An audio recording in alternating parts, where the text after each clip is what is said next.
పంచాయతీ ఎన్నికల కోసం కేసీఆర్ బయటికి రాలేదని, పార్టీ కోసం ప్రచారం చేయలేదని కేటీఆర్ అన్నారు. అయినా ప్రజలు తమకు అండగా నిలిచారు అన్నారు.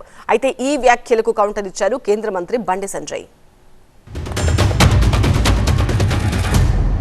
ప్రజలకు అన్ని వాస్తవాలు, అన్ని విషయాలు ఒక్కొక్కటిగా అర్థమవుతా ఉన్నాయి. ఒక్కొక్క వర్గానికి ఇప్పుడిప్పుడే మొత్తం తేటతెల్లమవుతున్నది.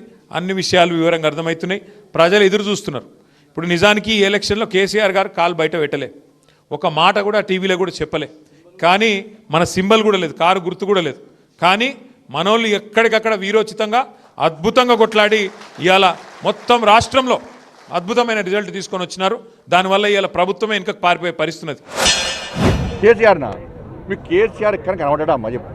ప్రభుత్వం పోయినాక ఎక్కడైనా ఫామ్ హౌస్ దాటి కేసీఆర్ అయితే ఒక్క కార్యం పడతాడు, అయితే ఫామ్ హౌస్ పడతాడు, లేకుంటే యశోద హాస్పిటల్గా పడతాడు. వీళ్ళెక్కడ కనబడ్డా మీకు? ఇక కేసీఆర్ ఎందుకు కోరుకుంటారు? వాళ్ళు దేనికోసం కోరుకుంటారు? గడ్డిల పాలన మళ్ళీ కోరుకుంటారా? ఫామ్ హౌస్ పాలన మళ్ళీ కోరుకుంటారా?